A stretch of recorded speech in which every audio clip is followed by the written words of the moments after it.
Vivemos uma sociedade extremamente hipócrita e cínica. Uma sociedade que, ao longo da história, se calou para uma série de coisas e que adora arrotar valores que ela não possui. Uma sociedade que, na década de 60, fez uma marcha de Deus pela família. E os mesmos que fizeram essa marcha se calaram quando a ditadura matou e vitimou jovens, e muitos, inclusive, que não tinham nada a ver com a luta política, mas que foram mortos e torturados sem direito de defesa. E muitos, inclusive hoje, estão aí com um discurso de que são conservadores, o que na verdade são retrógrados e, por que não, inclusive sádicos, com um discurso religioso ou de costumes que a gente percebe nas suas falas. Nós temos uma sociedade que hoje está na égide do politicamente correto. Nada está certo, nada daquilo que lhe convém, porque quando lhe convém ficar calado ou calada, se cala.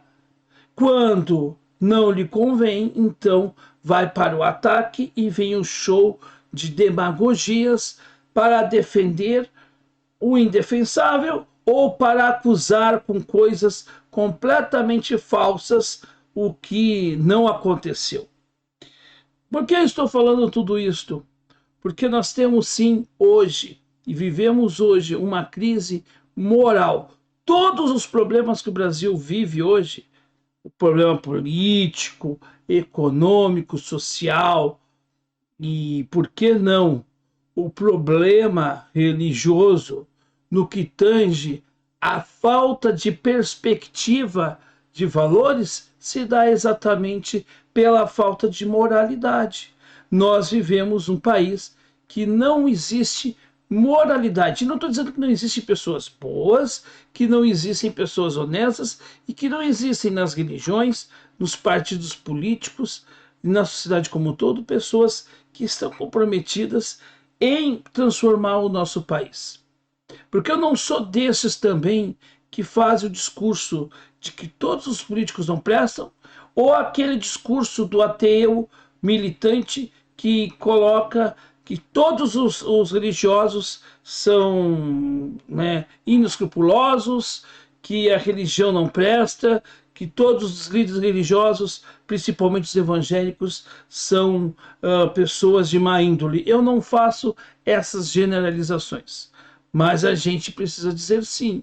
Sim, nós vimos hoje evangélicos defenderem coisas absurdas. Eu sou espírita e vejo espíritas se calando por uma série de situações absurdas, como, por exemplo, durante a pandemia, para uma situação lastimável que foi o negacionismo do combate à Covid, e logo o espiritismo, que tem uma campanha em defesa da vida, se calou, muitos que se dizem espíritas, se calando para o que aconteceu, para o genocídio organizado e, enfim, protagonizado por Bolsonaro. E não precisaria o movimento espírita estar engajado para destituir Bolsonaro ou ser pró ou contra. É somente se posicionar sobre este ponto. Nada mais que isto. Pois eu vejo muitos que se calam. Por quê, gente? Porque nós temos uma situação. Nós temos os pés de barro, porque a nossa moralidade como um todo, ela é falha. Ela não está sustentada numa coisa que não é verdade em si, mas no conceito sólido de seriedade. Nós não somos sérios conosco mesmo.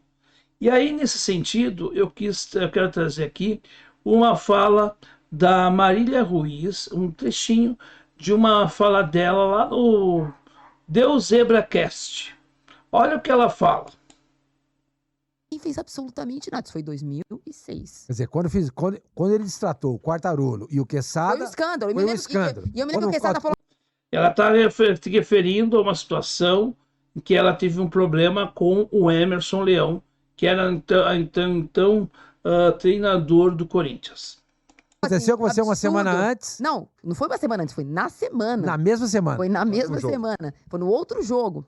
E aí eu me lembro que, assim, isso significa que a sociedade evoluiu, é verdade, mas acontece também uma outra coisa. O que aconteceu agora é que as pessoas têm medo da própria reputação, porque eu tenho certeza absoluta, lamento informar, que 90% das pessoas que fazem discursinho são as mesmas que riem nas costas das mulheres, que assediam as mulheres nas coletivas, que assediam as mulheres nas redações, que diminuem o trabalho das mulheres. Então, assim, não é dos meus. Mas eu vejo hoje as pessoas, tipo, muito indignadas, como foi no caso do Cuca. Onde estavam essas pessoas nos últimos 40 anos? Sim, não era segredo de Aí, Estado. onde estavam as... Não só não era segredo de Estado, como foi relatado durante um período enorme de outro jeito.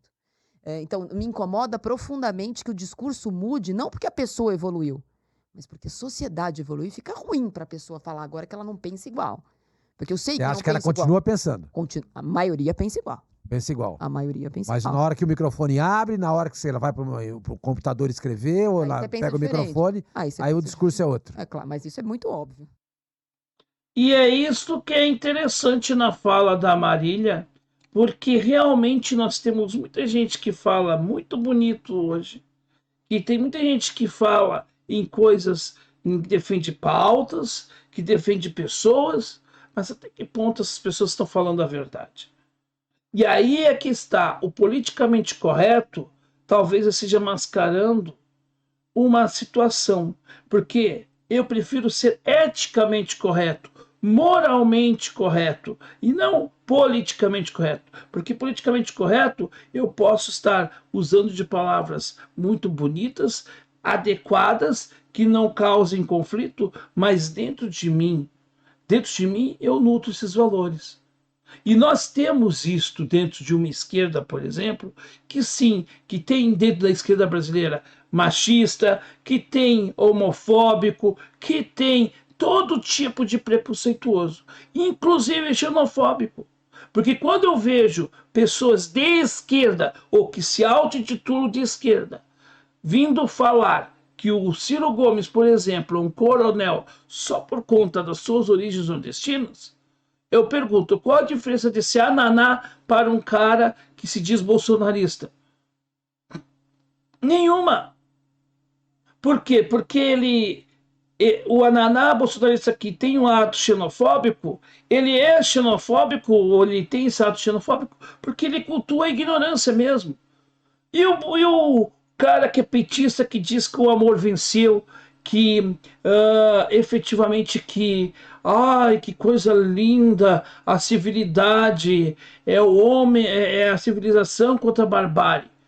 Como é que fica isto? Como é que fica uma esquerda que, durante um ato em que o Ciro estava protestando justamente contra o Bolsonaro, quase o assassinou? Com o silêncio do Lula, inclusive, à época. Eu não vou esquecer disso, gente. E não é ressentimento, não é recalque, nem é mágoa, é só um fato. O que eu quero dizer a você, aí do outro lado, para você que está acompanhando esse vídeo, e você que acompanha este canal, é que tem muita gente que fala as coisas só tá da goela. Não toca aqui no coração. Não tá aqui. Repete-se simplesmente para fazer um showzinho, para captar pessoas. Esta é a situação.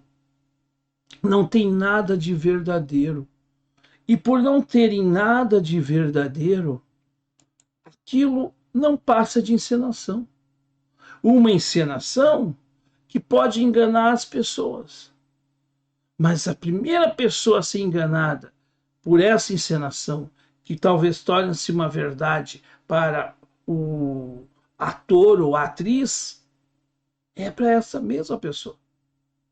Então nós precisamos rever os nossos conceitos e perguntar se realmente o fedor que nós estamos sentindo, não estamos mais sentindo porque nós estamos usando o perfume chique da burguesia, porque a burguesia fede, mas tem dinheiro para comprar perfume. e talvez seja uma frase que parece ser engraçadinha, e até que foi brincado, inclusive, pelo Falcão, mas o que o Cazuza quer dizer com isso? Que as pessoas se vendem por barato, se vendem se trocam por coisas fúteis. E esta é a situação. Um país onde tem uma sociedade que cobra de uma classe política sem legitimidade, porque ela também se corrompe, que ela acha que corrupção é só desvio de recursos públicos, quando não é só desvios de recursos. Corrupção também se dá pelo tal jeitinho brasileiro que nós achamos que isso é um traço cultural. E tá tudo em casa. De gente que fala a quatro ventos, que é honesta, mas tem segredinhos aqui e acolá. Por quê? Porque, na verdade, nós, brasileiros, precisaríamos ter um choque de verdade e de realidade. E talvez veríamos que nós não somos aquilo que nós dizemos para nós mesmos. Esta é uma situação a ser enfrentada. Mas o Brasil que elegeu Lula com o consentimento de uma dita extrema-direita que se diz antipetista, mas que se calou para o Bolsonaro no primeiro turno e que ignora isso, que esquece isso, ou de uma esquerda que se diz contrária a Bolsonaro, mas que ignora o fato de termos que entender que em 2018 Bolsonaro só ascendeu ao poder porque da cadeia o senhor Lula disse bota para perder para o Bolsonaro. É esta dicotomia que nós temos. Porque daí aí nós vamos vendo o bolsonarista que quando tu critica ele, ele diz, mas olha, o petista faz errado também. Ele não se compara com o melhor, ele nivela as coisas sempre pelo mais baixo, sempre pelo mais vil, sempre pelo mais sujo. Ele, na cabeça dele, sempre a pessoa está lavando, né, vamos dizer assim, eles estão sempre se limpando. A minha sujeira limpa com a sujeira do outro. E a gente vai vivendo uma sociedade que usa máscaras, as máscaras sociais, as máscaras de uma sociedade que se diz solidária, mas que se preocupa em ver o acidente, mas não em tentar resolver aquela situação drástica, que se diz cristã, mas se preocupa em dizer que está indo à missa ou ao culto, mas não quer entender os preceitos da religião, que é muito mais profundo do que simplesmente ir uma vez por semana na missa ou no culto, ou no centro espírita, ou ir no terreiro de Umbanda. Não importa a sua religião, o que importa é você ter uma religiosidade de verdade. É você não mentir para as pessoas e não usar um rótulo de espírita católico, sei lá o quê, e isso ser somente um verniz social. É este o problema. Nós não evoluímos, eu discordo da Marília. Nós não evoluímos. E eu vou dar um exemplo do porquê que nós não evoluímos. Há coisas o quê? Talvez 3 semanas atrás, o Internacional foi eliminado do Campeonato Gaúcho. Um jogador do Internacional praticamente recuou o pênalti na mão do goleiro do Juventude. Um pênalti bizonho. E sabe o que aconteceu? Teve torcedores colorados, que usaram de termos racistas com relação a esse jogador que cometeu uma bobagem. Pois, na sociedade que crucificou o Grêmio como clube racista, por conta do caso Aranha, pois agora, neste caso, em que teve gestos racistas dentro do estádio Beira-Rio, a imprensa como um todo não repercutiu uma vírgula. Digo da imprensa do Rio Grande do Sul. Do Brasil, muito menos.